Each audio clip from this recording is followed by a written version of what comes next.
Bueno, estamos nuevamente aquí en este programa que realiza una suerte de visión pantónoma, por así decirlo, de los problemas, las crisis y los conflictos que han tenido lugar en el siglo XX, y estamos en este momento con el primero de ellos, el más grande hasta la Segunda Guerra Mundial, que es justamente la Primera Guerra Mundial.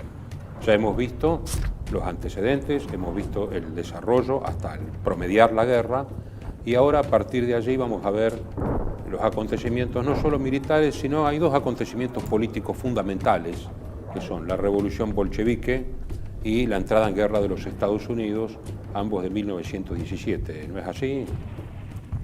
Sí, en efecto.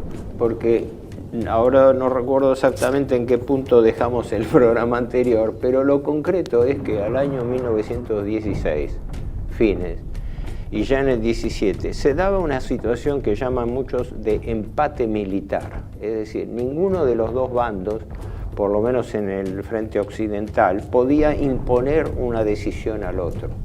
Entonces la guerra entró en una peligrosísima fase de guerra de trincheras, es decir, guerra estática, no guerra de movimientos, cuyo desgaste en vidas humanas y en materiales estaba creciendo en proporciones desvariantes ya, en todos lados. Después hubo, aunque en el 17 fue la ofensiva Nivelle, que fue una ofensiva frustrada con cantidad de bajas francesas tremenda, que provocó motines y fusilamientos.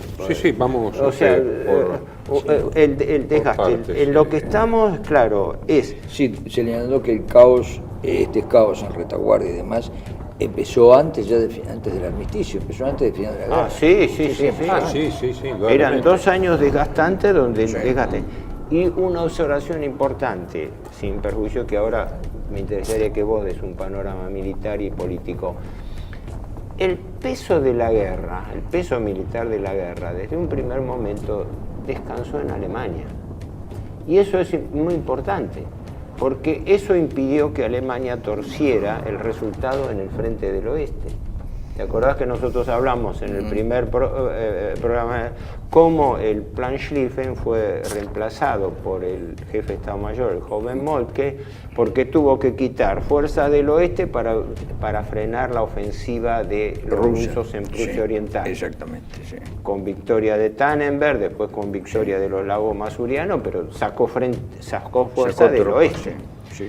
Después, y modificó, y eso llevó a una modificación del Plan Schlieffen, que es... Exacto. Y la otra razón fue que, entusiasmado por el avance en el frente del oeste-oeste, digamos, no en el norte de Bélgica, pensó que podía romper el frente directamente y no necesitaba el Plan Schlieffen. Que eso lo observa Espósito, ¿no? El general norteamericano. Sí, tiene 2 muy buenos libros, sobre Primera y sobre Segunda Guerra. El problema de Alemania es su posición geopolítica tan comprometida. Siempre tiene que hacer una guerra en 2 frentes y atender, entonces tiene que apostar a una mejor preparación, a un mejor armamento y hacer que la guerra sea intensiva con algún tipo de batalla decisiva y después negociar. Que él hace, por eso la tan importancia del Plan Schlieffen, porque el Plan Schlieffen es como el resultado natural de la situación geopolítica geográfica. El tiempo siempre le juega en contra, porque además no tiene los recursos naturales de la guerra de coalición. En toda guerra de coalición, y eso se ve con Napoleón y ambas guerras mundiales, y esto lo dice muy bien Paul Kennedy, en Auge y Caída de las Grandes Potencias, dice: no gana ni el mejor preparado, ni el más valiente, ni el que tiene mejor armamento, sino el que tiene el bolsillo más lleno. Y yo creo que a la larga, desde la Guerra de los 100 años, digamos, en adelante, uno ve que cuando se prolonga la guerra y no hay una instancia decisiva como para renegociar, se ve que entre Estados Unidos y Japón es muy evidente. En el 43 Yamamoto quiere un armisticio y algo negociado porque sabe que el tiempo conspira, porque los demás tienen más recursos. El 14 fue el entusiasmo, el 15 fue la detente, el 16 empieza el desgaste y el 17 es el malestar. Por eso empiezan las sublevaciones en la carta francesa, ¿no es cierto? Yo lo que es claro, uno ve con preocupación es el peso de la guerra militar descansó sobre Alemania, porque desde un primer momento el Imperio Austrohúngaro necesitó la apoyatura alemana, porque ellos podían hacerse fuertes en el frente sudoriental, pero no podían atajar a los rusos en todo el frente. Así que desde un primer momento quedó comprometida Alemania para defender sus fronteras y las de Austria. Sin duda, de hecho sufrieron derrota los austríacos. Claro, después empezó a teclear los austríacos Arabia y demás. En Italia en el 15, y después en el 17. Sí, el 17 se produce el refuerzo alemán, que es el que provoca la derrota. Pero vamos por partes, sí. Si ustedes ven fotos de los soldados de la Primera Guerra Mundial, van a notar un detalle que es muy importante. El ejército austrohúngaro carece de helmet, de casco de acero. Sí. Que sí que su industria no daba para proteger, salvo unidades especiales, comando, ya avanzada la guerra. No tenían casco de acero. Claro. Tenían artillería pesada buena, pero después las armas ligeras no eran tan buenas y todo. No. Es decir, por eso había que continuamente socorrerlos. Sí. Eso fue cierto. Y después que se producen dos cambios muy importantes. En el 15, que Italia se da vuelta a la Triple Alianza y entra justamente a abrirle un frente sur a Austria-Hungría, que como comentaba, primero lo aguantó Austria solo. En el 17 necesitó la ayuda alemana y gracias a esa ayuda alemana se desfondó la frontera, se produce la derrota italiana en Caporetto y, como dice la canción, ¿no? Lo 17, frenado digamos, en el Piave. Sí. Las grandes batallas terribles son Verdún y el Somme en el 16, por eso digo que ahí es la guerra donde empieza el malestar, porque es un moloch. Exactamente, la cantidad de bajas es pavorosa. Y Jutlandia, ¿no? Jutlandia en el mar. Y Jutlandia en el mar, claro, sí, pero entonces, tierra, que es la que consume. Ahí empiezan todos a movilizar plenamente los recursos nacionales y empiezan a sacar campanas de las iglesias, techumbres de zinc de las casas. Sí. Ya al fin del 16 empieza esto y el racionamiento, que en el caso de Alemania y de Austria-Hungría con el bloqueo es terrible. El bloqueo, desde el año 2015 ya en particular Alemania venía sufriendo un problema de alimentos. 1915. 1915 y la guerra submarina que se acelera desde esa época era por el contrabloqueo.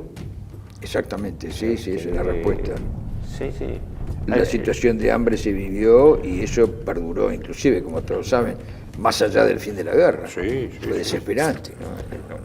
¿No? Incluso hay algunos sondeos de paz, ¿verdad? A fines del 16. Claro, si querías comentarlo vos. Comentalo. Yo lo poco que sé al respecto es que, si no me equivoco, principios de diciembre, si no me equivoco era el 2 de diciembre, el Kaiser, el gobierno alemán, hizo llegar a las potencias aliadas una oferta de paz, que fue rechazada de plano. Sí. Los términos exactos no los encontré, pero el motivo por el cual fue rechazado de plano es porque, sobre todo por posición francesa, no aceptaban que Alemania no declinase devolver la Alsacia y la Lorena. Ese fue el motivo de rechazo.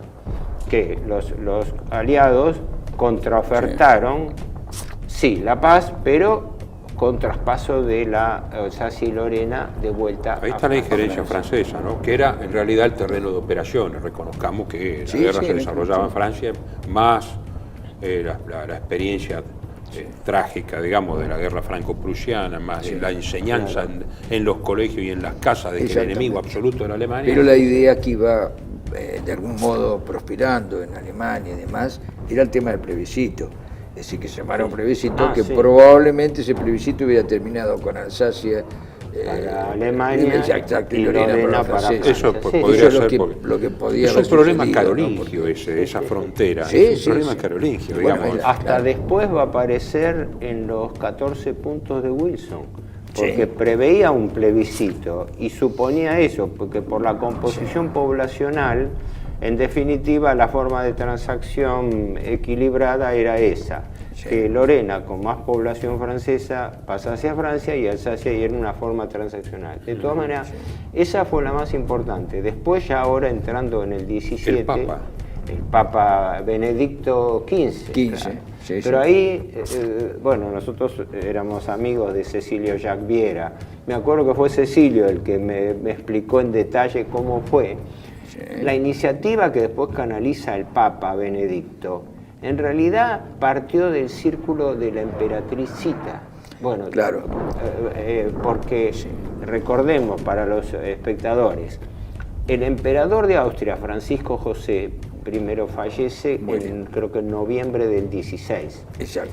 Es sucedido por Carlos I, que era sobrino de él, porque él ya no tenía hijos. Que termina muriendo en Portugal. Claro. Casi santo, ¿no? Carlos, casi creo que es santo, ahora es santo de la Iglesia Católica. Creo que ya está canonizado. Pero la esposa de él era la emperatriz Zita de Borbón-Parma. Sí. Que tenía su carácter, y una mujer que tuvo 10 hijos. Otto de Habsburgo era el que después más fue conocido. Sí. Y ¿qué pasa? La iniciativa, que ella era muy devota católica, tenía un trasfondo político, geopolítico y religioso muy especial. Sí. Primero, la idea era que se concertara una paz parcial, al menos, entre las potencias católicas, el Imperio Austrohúngaro, Francia e Italia. Y entonces eso dejaba desarmado el resto de la coalición. Ese era uno de los... Esa era inteligente.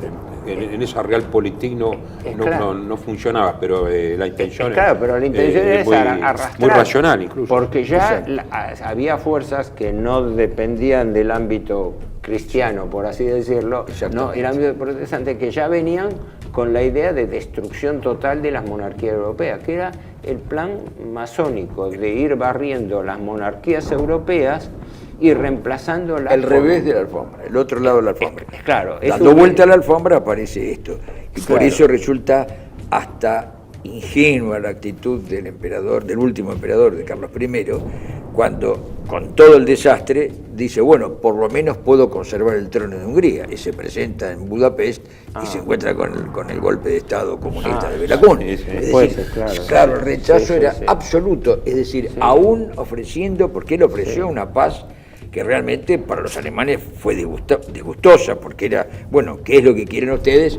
Austria-Hungría se allana a todo esto con la intención de conservar eso, ese pensamiento, digamos, que has expuesto vos muy bien, de Zita de Borbón-Parma.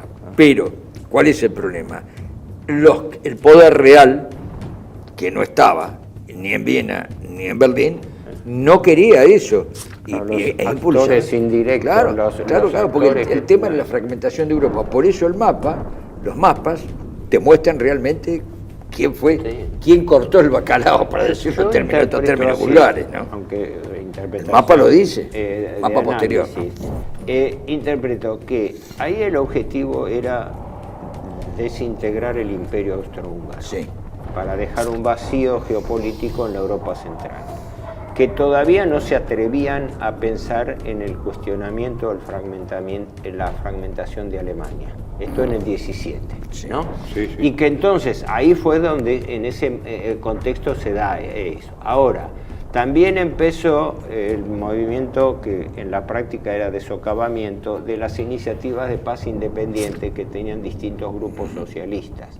En Alemania los socialdemócratas y otros grupos comunistas venían ya batallando por la salida contra las guerras imperialistas, etc. Claro, ahí se mezcla un pacifismo ingenuo, porque hay una realpolitik por encima de ello, hay gente muy bien intencionada, que es Romain Rolland, por ejemplo, ¿no? Que dice, no, esto nos estamos matando, nos estamos destruyendo. Quiero poner una anécdota que el otro día estuve leyendo. ¿Quién estaba con 20 años de visita en el frente? El duque de Windsor, Eduardo, después Eduardo VIII, rey que, entre comillas, abdicó por amor, y todos sabemos que por una cuestión interna de la corona, que en su momento habrá que desarrollarla. Él era ahijado del zar Nicolás II, pero las vacaciones siempre hasta el 13 las pasaba en lo de su tío más querido, que era su tío Willy, que era el Kaiser. Entonces, él que además manejaba inglés, francés, alemán y español, yo no lo sabía esto. Y claro, cuando tiene que ir al frente de visita, porque no va al frente, porque es el heredero, entonces ve que pues, la madre era la reina María de Coburgo-Gotha. Entonces él ve que su parte alemana y su parte británica se están matando a muerte. Exacto. Y eso le va a quedar a él como una espina. Y su tío, asesinado por la revolución bolchevique. Pero que era el proyecto de la reina Victoria, el legado de la reina Victoria, que no quería guerras entre Prusia, Rusia e Inglaterra. Claro. Como el último legado de ella, que no se cumplió, por supuesto, pero digamos que ella, su legado era que no hubiera guerras en el continente. Es curioso eso, pero eso quedó en embrión. Muy importante. Bueno, lo continuamos, hacemos una pausa.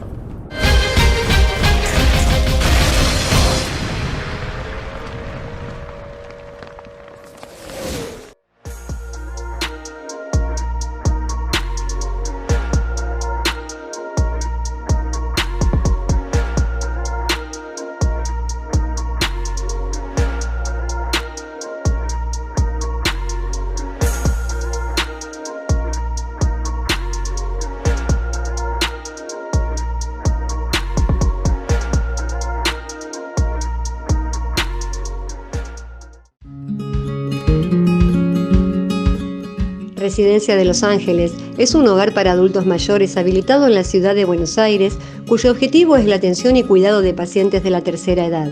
Más de 30 años de experiencia nos respaldan. Trabajamos con dedicación para cuidar a nuestros abuelos y así ofrecerles la felicidad y comodidad que ellos merecen. Estamos en el barrio Villarreal, pasaje Francisco Bauzá 2372, casi esquina Tinogasta. Comuníquese con María al 11 61 70 45 38. Los esperamos.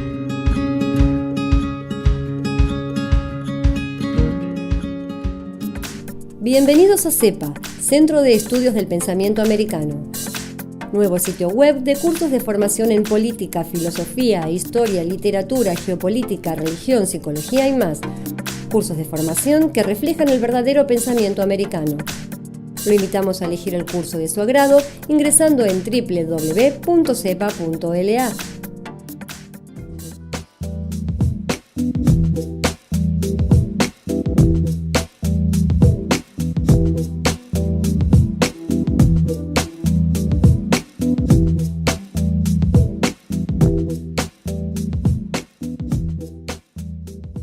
Decir siempre la verdad primero tiene un precio.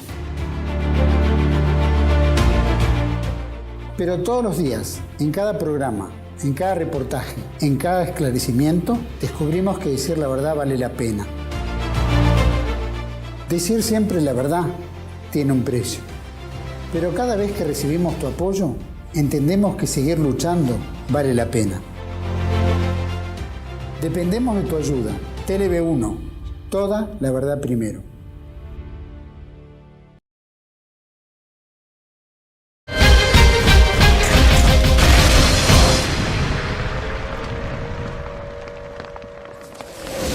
Bueno, en el año 17 hay dos episodios políticos fundamentales que alteran todo el tablero, digamos, toda la situación. Uno es la revolución bolchevique y otro es la entrada en guerra de los Estados Unidos, que es de alguna forma una desvalorización de la Europa continental en sí, porque se traslada, digamos, el centro de poder al otro lado del Atlántico y al otro lado hacia el continente eurasiático, porque la revolución bolchevique después, con las tesis del problema nacional y colonial de Lenin, va a transformarse en un movimiento eurasiático de masa continental. Claro, se desplaza del centro de Europa. Además hay otro elemento en esto que ya creo que ya lo hemos mencionado, es decir, la entrada de Estados Unidos como potencia mundial en el concierto de las decisiones, de las altas decisiones en el mundo, que no lo tenía. Vos tenés un trabajo muy interesante sobre la entrada de la guerra de Estados Unidos con España en 1898, que es un antecedente. En ese momento Estados Unidos es el primer paso en que Estados Unidos ya entra en guerra con una potencia europea, y la doctrina Monroe sufre una modificación más de las muchísimas que sufrió. Ahora, el tema ruso primero, el tema de la revolución, creo que estamos de acuerdo. La crisis empieza en febrero. La secuencia creo que tiene por lo menos 3 etapas fundamentales. Febrero, la revuelta de Petrogrado. El malestar en Rusia había crecido, además Rusia había tenido sucesivas derrotas militares, estaba en repliegue, y aunque la población no estaba informada oficialmente, pero las consecuencias se estaban sintiendo terriblemente. El malestar crecía, todos los grupos o grupúsculos socialistas, comunistas, anarquistas estaban activos en aprovechar ese malestar popular, porque en realidad se ha dicho siempre. Y en las tropas. Por eso buscaron el contacto a lo cual se sumó el retroceso de las tropas y todo, porque si bien el acuerdo se firma creo que en marzo del 18, pero ya había habido previamente un armisticio después de la caída del zar, ¿no? Sí. Pero para no adelantarnos, los 3 instancias que yo veo fueron febrero del año 17, a raíz de las revueltas de Petrogrado, el zar ordena la represión. 15 de marzo, abdicación del zar. Es claro, y las tropas no le responden. ¿No? Entonces, pero ahí hay un detalle que yo digo, las divisiones cómo resultan trágicas.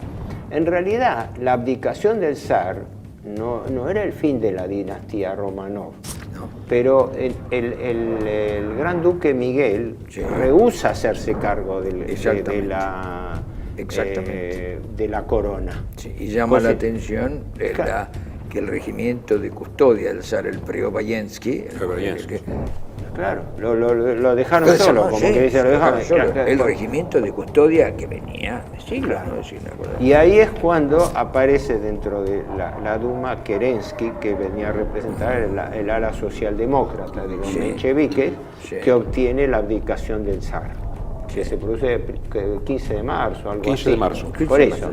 Es decir, no fue tanto, pienso por lo que he leído, la gravedad de las revueltas de Petrogrado de febrero, que no fueron peores que la de la represión de 1905, por ejemplo, de Odessa, pero que tuvieron un impacto psicológico y psicosocial mayor por las derrotas militares rusas y por el malestar general. Y además Kerensky quiere aglutinar el frente interno con una victoria posible y se manda una última ofensiva que es un desastre. Es claro. Ahí el ejército directamente se planta, hay una unión soviética de ejército y los trabajadores industriales, porque no es una revolución campesina esta. Después se pliegan. Porque venían las ciudades. Estaban las ciudades. Lenin decía, para hacer revoluciones tenemos que tener especialistas en revoluciones. Había agitadores en la fábrica, en el ejército, o sea, gente que sabía propaganda, ¿no? Más ese mesianismo. Una derrota puede ser favorable, decía. Claro, pero además más ese mesianismo ruso, porque hay también un contenido de mesianismo ruso que viene de lo profundo y todo, y que ante, digamos, el vacío de la corona y de la propia iglesia ortodoxa superada por los popes bendiciendo, están los documentales, los popes bendiciendo a la tropa en la nieve, que van a la muerte porque van mal, como siempre ocurre, ¿no? En masa en vez de técnica, y eso ya fue el puntillazo definitivo. Y ahí aprovecha Lenin y sus amigos, digamos, naturalmente, para ir a la estación Finlandia. Una observación política importante. Kerensky, cuando maneja el gobierno provisional, que se hace cargo, lo hace sobre la base de una alianza entre esos socialdemócratas, que después se transforman creo que en mencheviques, ¿no? Y los liberales rusos, que no habían apoyado al zar, porque estaban enfrentados contra el zar, porque el zar representaba el absolutismo monárquico. Entonces, y por eso gran parte de la nobleza liberal no estaba de acuerdo con el zar. ¿Te acordás que lo comentamos cuando fue el comienzo de la guerra? De que el zar fue presionado por algunos militares aristócratas, Exacto. como diciéndole que si él no firmaba la movilización, corría peligro su corona. ¿no? Eso vino de los militares, vino de Sazonov, que era el primer ministro, Sí.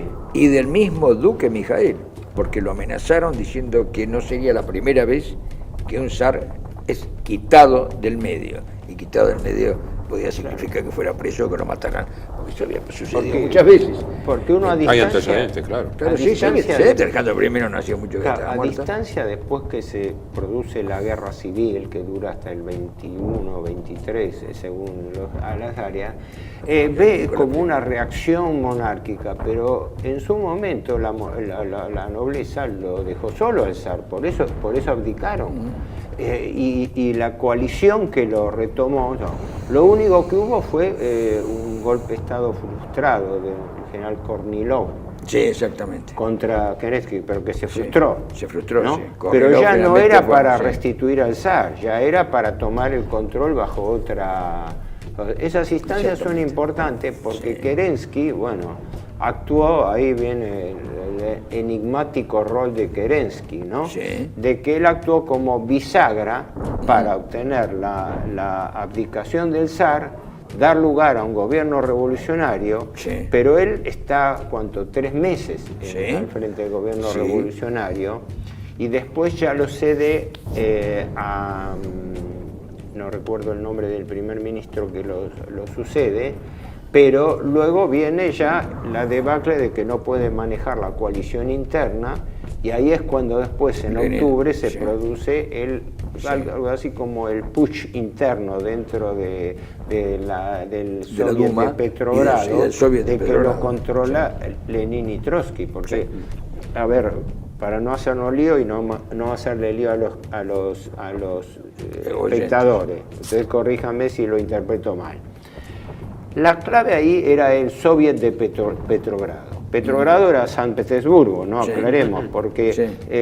Indistintamente los rusos, El cuando futuro fue Leningrado, fundada que hoy ya no es. por Pedro el Grande, era en alemán, San Sí. Petersburgo, ciudad de Pedro. Sí. Y después la tradujeron al ruso Petrogrado, así que son Sí. sinónimos. Sí, sí. Entonces, el Soviet de Petrogrado era el que manejaba la situación.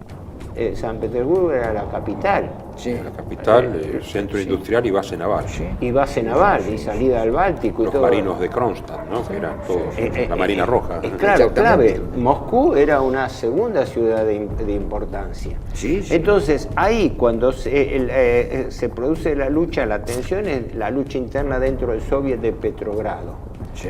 Y ahí viene el episodio que uno dice, por un lado fue una maniobra genial y por otro maquiavélica. Los alemanes, y en eso habría jugado Ludendorff, ¿no? Para torcer el resultado y anular el tren. Frente Oriental, El tren con claro, Lenin. lo De la llevan en frontera tren suiza. sellado, claro, Es a verdad. Lenin y a sus colaboradores, Boris, Breslau, desde que estaba exiliado en Suiza, lo llevan en tren sellado por Alemania a la cercanía de San Petersburgo, donde los aviones Finlandia, sí, lo sí. largan, Lo largan. con su gente para que se encargue con el Ahora, Soviet de ¿a Petrogrado. quién se le ocurre esta idea? Eso es un interesante. interrogante. En principio Dicen lo que manejó el Ludendorff. grupo de Ludendorff. Dicen creo. que Ludendorff, No, no. en base al servicio secreto alemán, que decía esto está, el Bueno, edificio Ludendorff está lo para aceptó. caerse, digamos, Claro, y bueno, cuando si le digo- metemos un chispazo, Sí, sí. No, Claro, Ludendorff lo aceptó, pero ¿de dónde sale? Yo tengo entendido, Sí. pero hay disputas sobre esto, Sí. que sale de los socialistas, que son los asesores socialistas del gobierno del Kaiser, no se olviden que después ya son los estaban los que después gobernando. están en la República, Scheidemann, ¿cómo se llama el otro? Que fue presidente ¿De dónde? ¿De dónde? sí, de Alemania, después del primer Ebert. ministro con Eber no. Ebert, sí, Ebert, cuando Scheidemann. asume. Exactamente. Aparentemente salió de ellos. Aparentemente salió de ellos como una... Sí, sí. Porque los únicos que tenían contacto con Lenin era esta gente. Ludendorff no tenía ningún tipo de contacto, más bien, por supuesto que no. No, Ludendorff lo ve hay como una- una maniobra militar para sacar a un frente Ah, sí, de la... por eso Claro, digo, hay- alguien lo convence. Hay una lógica fría Ahora, ¿quién? que manejó el Estado Mayor alemán, eso sí es sabido. de que Alemania se dio cuenta que en esa situación de empate, Sí. y antes que, como venía ya preanunciándose, se produjese una intervención norteamericana en la guerra, Sí. era Y la falta de necesario recursos, liquidar sí. el frente oriental y concentrarse en el occidente. O sea, agitar Sí, la revolución. Tácticamente, estratégicamente es Claro, exacto. una decisión. Ahora, la idea no puede, para mí, no, y además creo que es decir, es discutida, pero si uno da vuelta a la alfombra, por el revés de la trama, por el revisionismo que hay que hacer en esto, queda dudoso a quién se le ocurrió esa idea. Pero es cierto que Ludendorff la aceptó, que la En tomó. Suiza creo Porque que sí. estaban refugiados también Karl Liebknecht y Rosa Luxemburgo. Sí, estaban todos en Suiza. Que estaban También, en conexión señor. con los socialistas dentro de Exacto. Alemania. No dentro solo del con los Parlamento. comunistas, sino también con Con los los socialistas. Fue también una con los sugerencia, mencheviques, Digamos, coinciden Sí, sí. los intereses de, Sí. de esta ala dura socialista que convence a la ala moderada socialista Sí, sí, y sí. del Estado Mayor alemán. Coinciden y ahí dicen... El bueno, diálogo entre ellos, entre socialistas duros y socialistas moderados y comunistas, bueno, no se llamaban comunistas, se llamaban maximalistas, pero en fin, no importa el nombre, lo de menos. Es decir, había lazos de comunicación que venían de las distintas internacionales. Estaban peleados, pero tenían comunicación. En cambio, la comunicación que podían tener con el alto mando alemán o austríaco era nula, porque es decir, Ahora- los rechazaban absolutamente. ¿no? Además, Así que no los había bolcheviques diálogo. cumplieron con lo que dijeron. El 16 de diciembre del 17, el Tratado de Brest-Litov. Claro, Sí, que fue una permite rendición desmovilizar. tremenda para ellos. Ahora, hay un factor que daría para mucho, ¿no? Hay que verlo desde el Es punto de vista de Lenin, el perdón. factor Porque el Tratado de Brest-Litov internacional. a los comunistas les servía porque si no, Sí. también se les derrumbaba el Lo que mismo vos dijiste, el frente interno. Hay Sí, sí, sí. intereses. De lo que vos Exactamente. dijiste del Tratado de Brest-Litov, que fue en diciembre, sí. Pero antes quería hacer una observación importante. La revolución bolchevique no puede concebirse solamente desde el punto de vista interno de lo que ocurría en Rusia, con el malestar, con todo lo que venía desgastado, los problemas internos, porque hubo también factores internacionales, y no fueron solamente puntuales desde el punto de vista de esto, de haber trasladado a Lenin a Petrogrado para Exacto. hacerlo. Eso fue una maniobra puntual. Sí. Pero el zar venía siendo horadado internacionalmente Exacto. nada menos que desde Wall Street, desde los Estados Unidos. Esto es un capítulo muy importante, Sí. ¿no? Y es muy estudiado. ¿Quiénes financiaron la Revolución Rusa? Porque Exacto. después de todo, el grupo de Lenin-Trotsky, la dupla de Lenin-Trotsky, porque hasta ahora, hasta ese momento Stalin no jugaba un papel, que fueron los verdaderos artífices y sobre todo la capacidad de Trotsky, que después es el que El gran arma organizador. el ejército, el gran organizador, ¿no? Pero tuvieron un apoyo explícito y formal Por eso resulta escandaloso desde decirlo, pero Wall es así. Street, y eso estuvo directamente ligado, más allá de todas las connotaciones antisemitas o no, No, eso estuvo es aparte. ligada por el apoyo de banqueros judíos norteamericanos ligados también a intereses europeos. Esto es un hecho histórico. Alzarlo, Claro, para decirlo en una frase así tajante que después se exige una explicación. Sí. Trotsky es el hombre de Wall Street en esto. Es el hombre que está en contacto con los Bueno, hombre banqueros. de Wall Street, fue apoyado. Él estaba casado Cuando con llega a Polonia, la Lenin, hija de un sí, banquero de sí. apellido Gibotowski, Exacto. que a su vez estaba dentro de... Porque, claro, hay que entender esto. Esto lo explica muy bien Jacques Attali, que es judío, Sí. en su libro Los judíos y el dinero. La migración judía rusa a Estados Unidos fue numerosísima. Sí, Más por de 2 supuesto. millones de judíos rusos emigraron a Estados Unidos, que se unieron a la pequeña colectividad judía que era de ascendencia alemana. Por eso hubo una disparidad entre los primeros inmigrantes judíos a Estados Unidos que venían de Alemania y que tenían un nivel económico mejor, Sí. y judíos rusos más recientes que eran más proletarios o más y venían con las ideas revolucionarias. Pero acá el tema está en los bancos. ¿Cómo? Claro. El tema está en los bancos. Claro, porque pero ahí viene el tema Sale de de los que bancos, sí. los comerciantes judíos que prosperaron con el crecimiento norteamericano y que empezaron a operar en bolsa y en la banca, transformaron sus comercios, sus tiendas, en bancos. Sí. Unas 50, 52 casas financieras de Nueva York eran de capital judío y además fuertemente relacionadas entre sí porque los lazos comerciales iban a la par de los lazos familiares. Por eso, qué sé yo, uno de los Barbour se casa con la hija de Kung y entonces se integra y así sucesivamente. Las casas estaban relacionadas. Y de allí viene el apoyo financiero de la banca Kuhn-Loeb y compañía, cuyo titular era Jacobo Schiff, que fue el artífice del financiamiento al Japón contra Rusia en la guerra ruso-japonesa de 1905. Yo creo que la alta finanza pone huevos en diferentes canastos. La banca francesa lo puso en el zar, porque los préstamos de Francia eran muy grandes. Cuando ven que el zar va a jugar a placer, creo que ahí entran otros intereses, y es evidente de que hay que ocupar un lugar en un nuevo gobierno.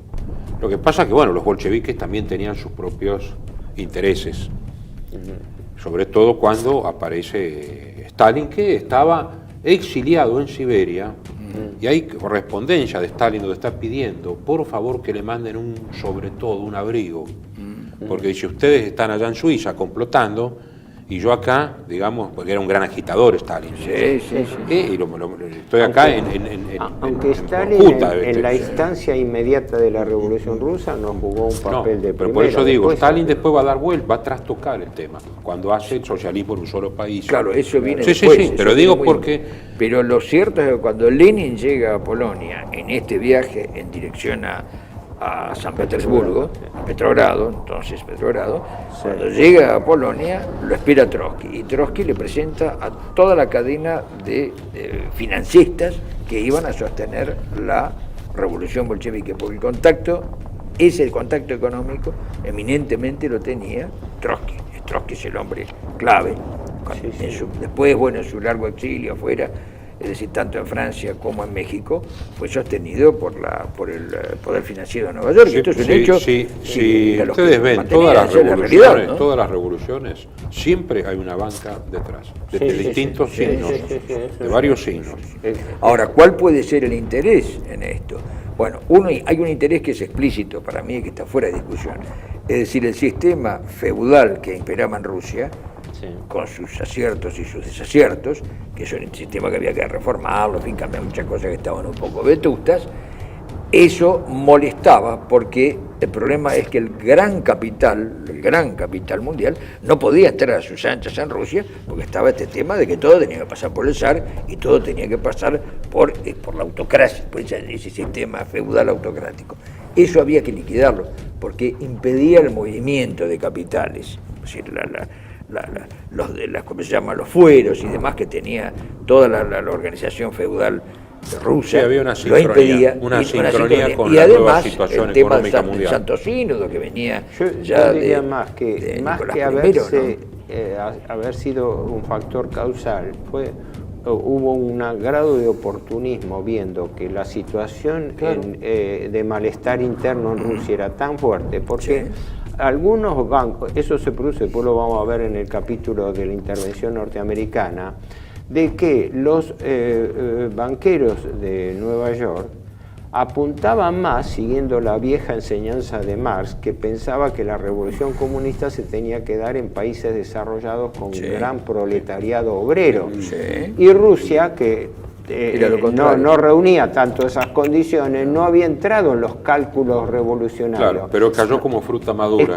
Pero vieron la parte. Pero comentá si querés en dos palabras lo de Brest-Litov. Bueno, está bien. Un break, ahora sí.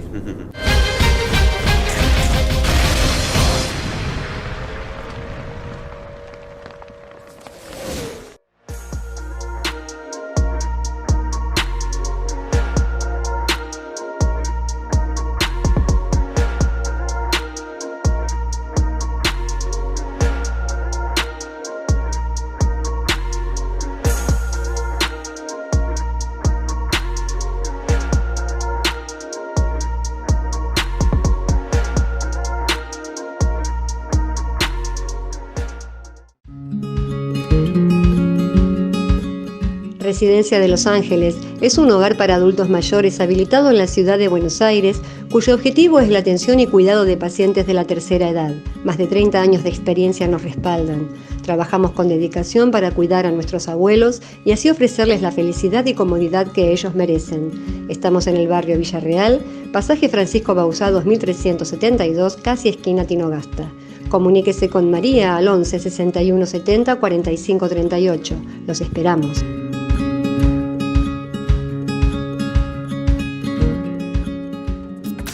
Bienvenidos a CEPA, Centro de Estudios del Pensamiento Americano. Nuevo sitio web de cursos de formación en política, filosofía, historia, literatura, geopolítica, religión, psicología y más. Cursos de formación que reflejan el verdadero pensamiento americano. Lo invitamos a elegir el curso de su agrado ingresando en www.cepa.la.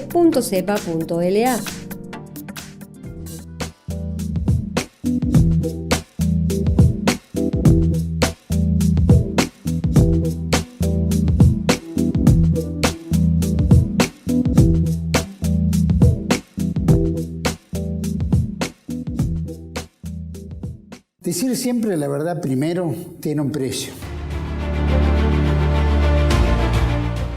Pero todos los días, en cada programa, en cada reportaje, en cada esclarecimiento, descubrimos que decir la verdad vale la pena. Decir siempre la verdad tiene un precio. Pero cada vez que recibimos tu apoyo, entendemos que seguir luchando vale la pena. Dependemos de tu ayuda. TLB1, toda la verdad primero.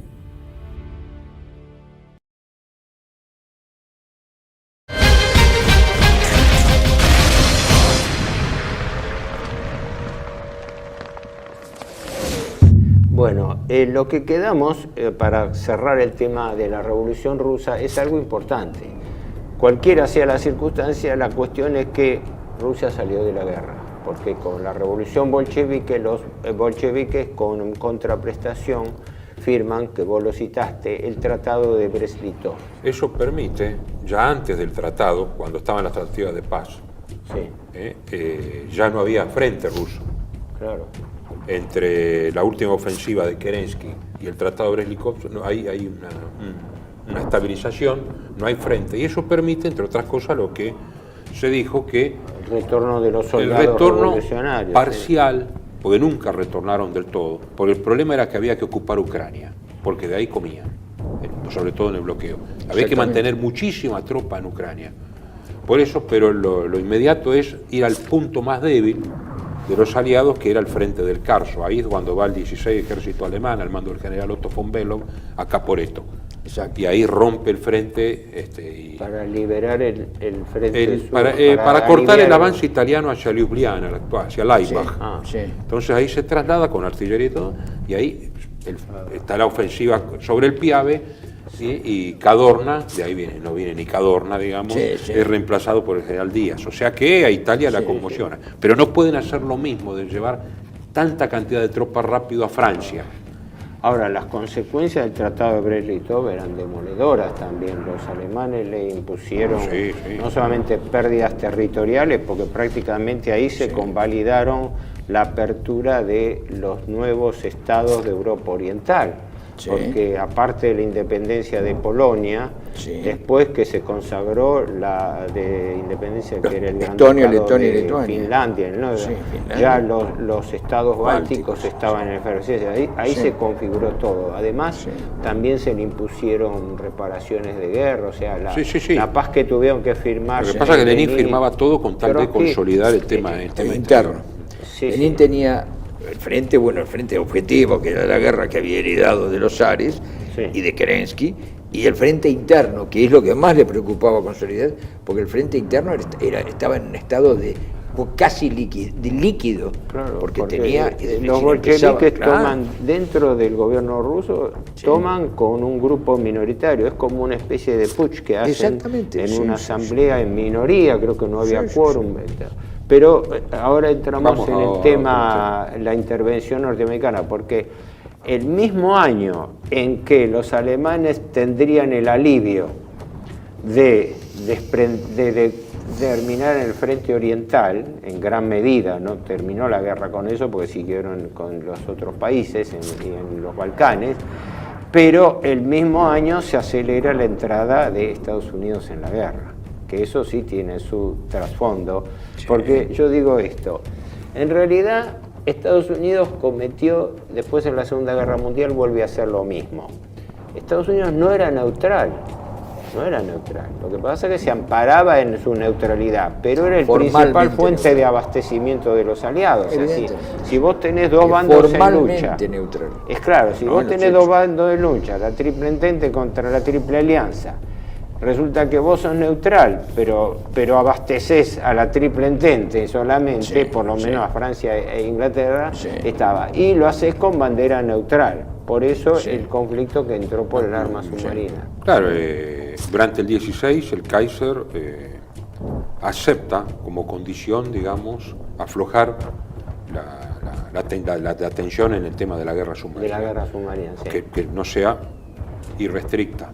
Pero cuando ve que Estados Unidos está efectivamente apoyando materialmente a Francia y Gran Bretaña, y además, digamos la verdad, ¿no? Muchos buques neutrales en realidad llevaban material de guerra, contrabando de guerra también, incluido algún que otro barco argentino. Es la condición humana, no podía ser de otra manera. No podía ser de otra manera.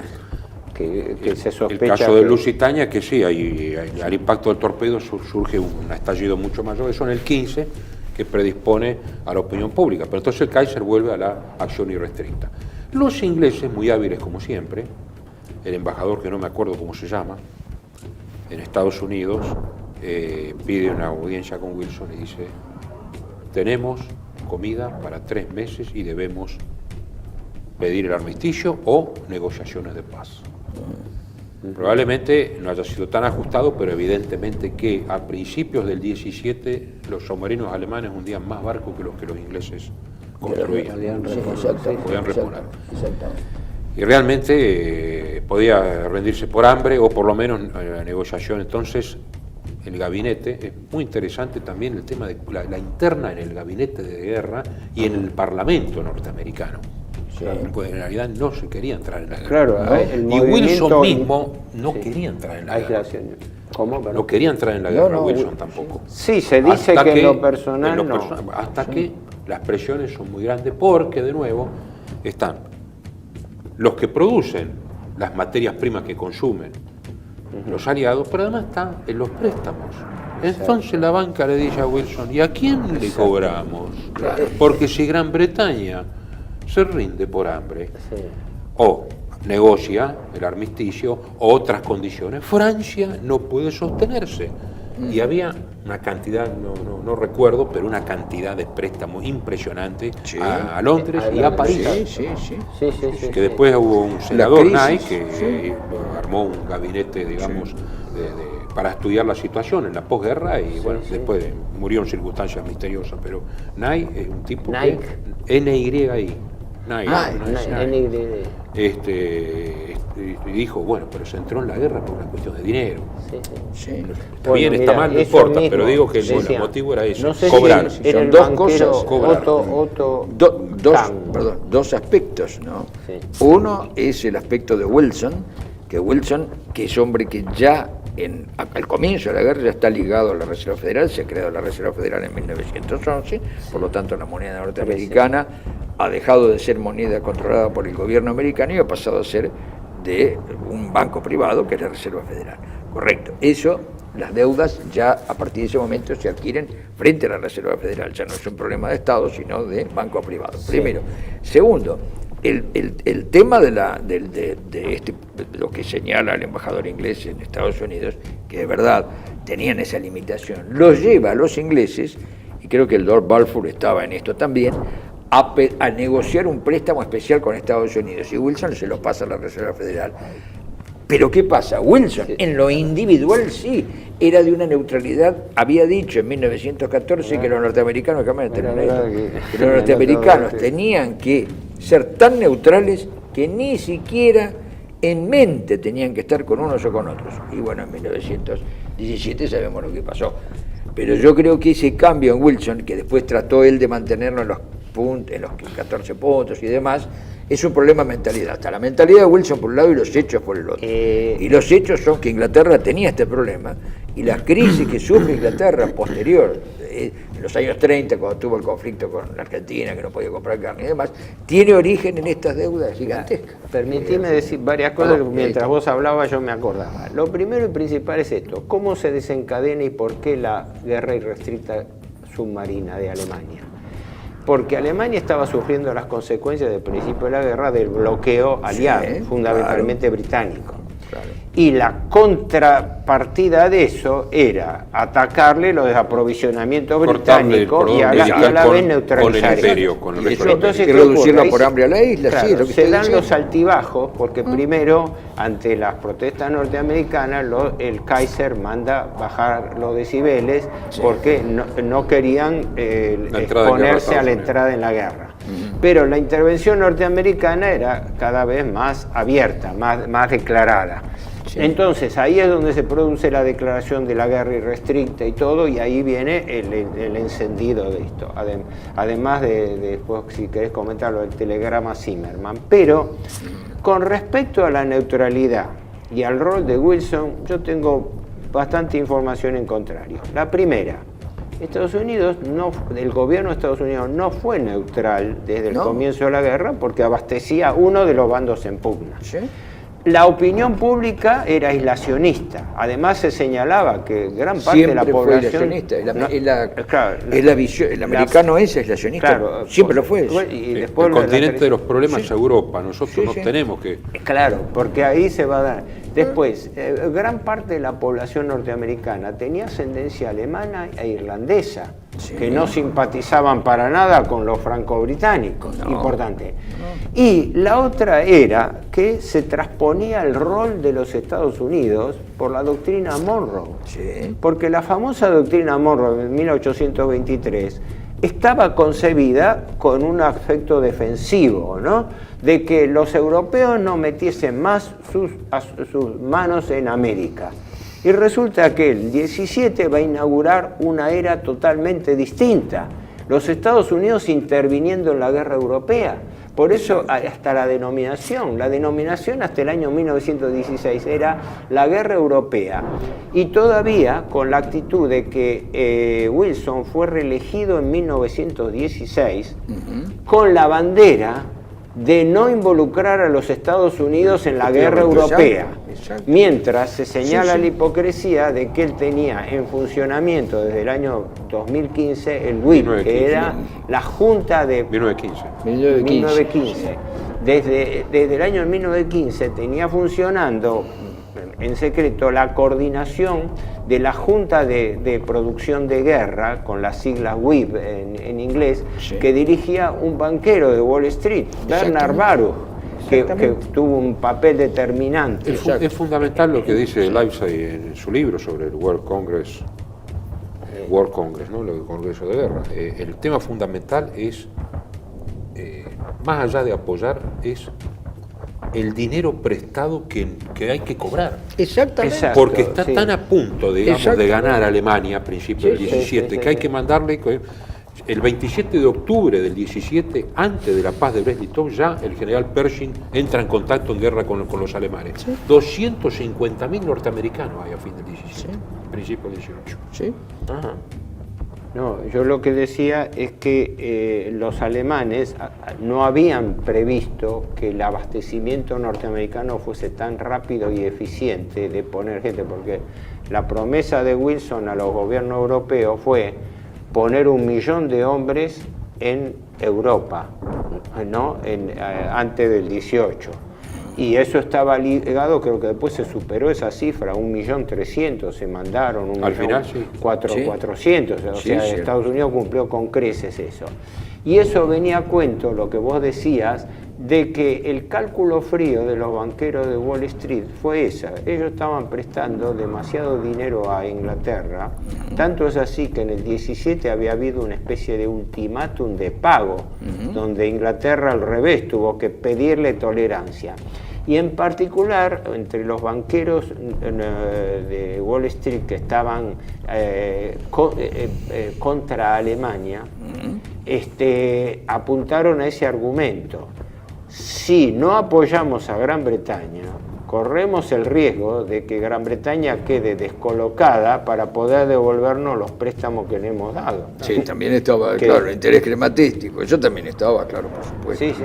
Ahí se juntan. Y además porque... Y se entrecruzan lo político también y lo crematístico. En Wall Street se hacía el cálculo que, cálculo financiero político, de que en realidad la revolución tenía que ser llevada a Alemania y que lo de la Rusia soviética se adelantó por las circunstancias, pero que el país donde tenía que trabajarse era Alemania, por eso después... Fuera la vieja idea de Marx, ¿no? Sí, De que tenía claro, que ser en Alemania. claro. Nadie pensaba que era en Rusia, pero Rusia era el que estaba más harto, cansado Por de la eso guerra ahora y la supongo fruta que en el madura. próximo programa nosotros trataremos el tema de las revueltas bolcheviques en Alemania, en los soviets, Claro, en Berlín, en Múnich, en Frankfurt, en porque Bremen. Cuando, no sé si vamos a tener tiempo para abrazarlo ahora, ¿no? Sí, pero sí. claro, cuando se produce el colapso alemán en el 18, todo esto venía siendo horadado ya.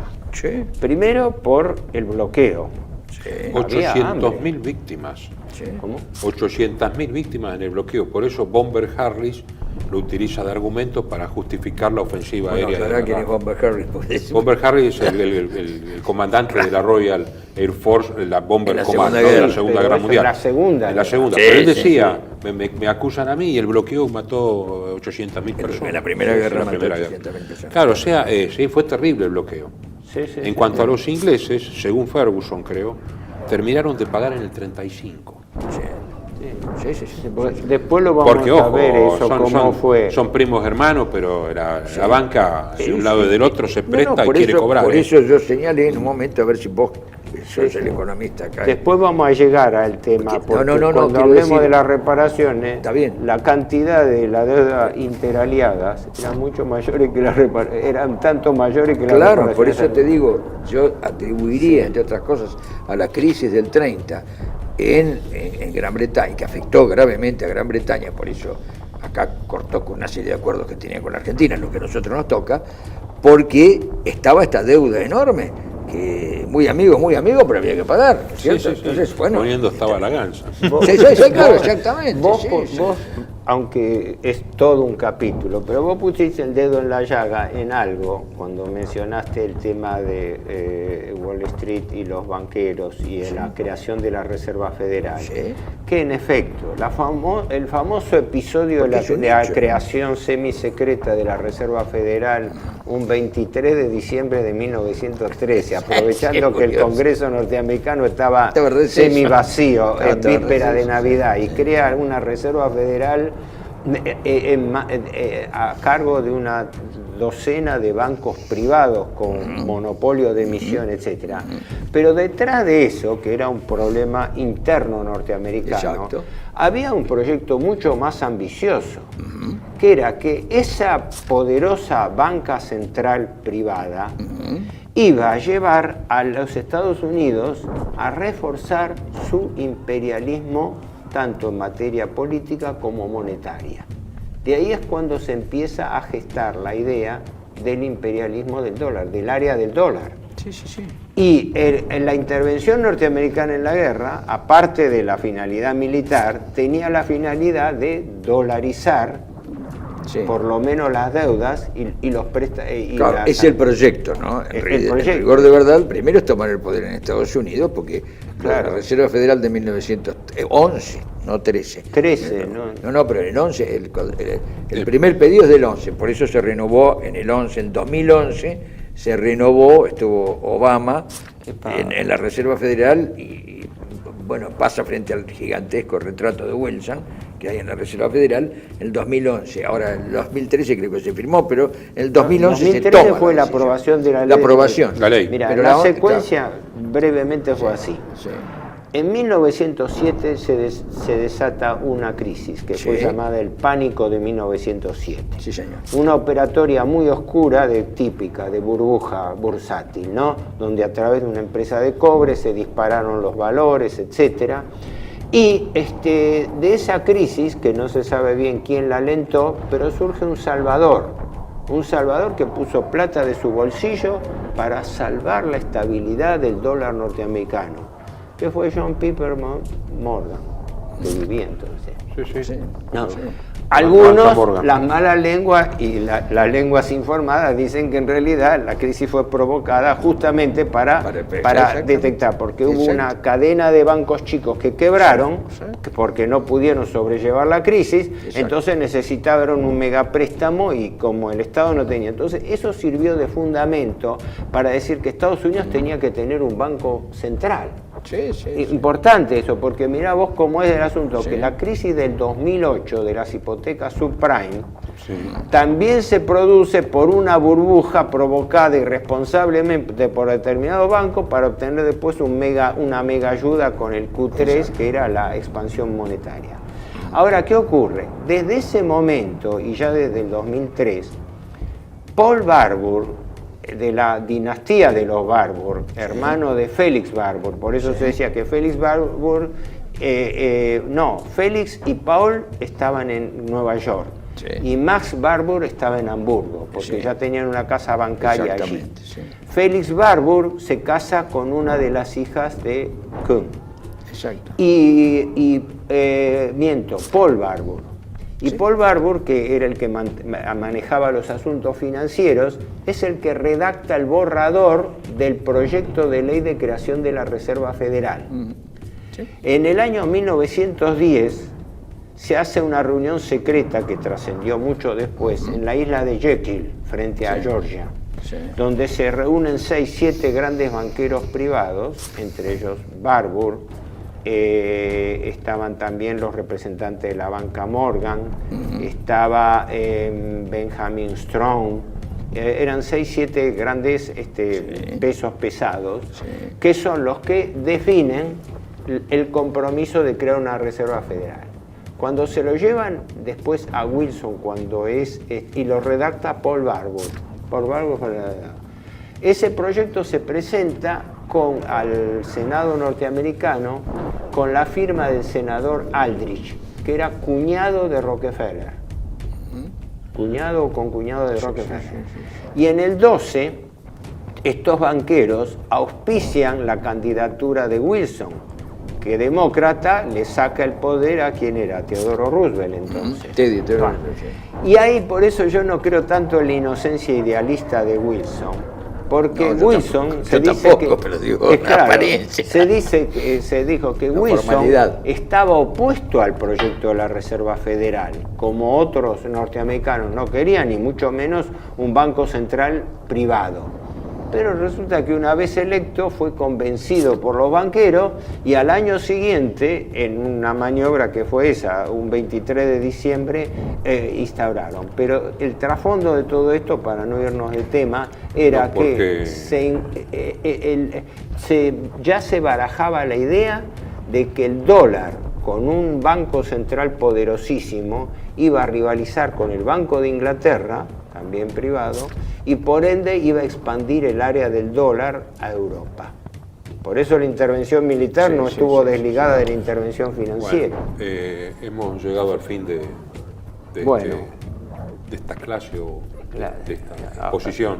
De esa exposición, sí. Vamos a empezar. Cuando empecemos con la otra, cerrar este punto, porque este punto es muy importante para entender lo que pasó y lo que venía y por qué se llegó a esto. Es decir, este punto hay que tocarlo. Importante, porque en la próxima abocaríamos a el colapso alemán militar y los tratados de paz y particularmente el Tratado de Versalles. El Tratado de Versalles. ¿Cómo quedó Europa después de la guerra? Que no tenía nada que ver con cómo empezó la guerra.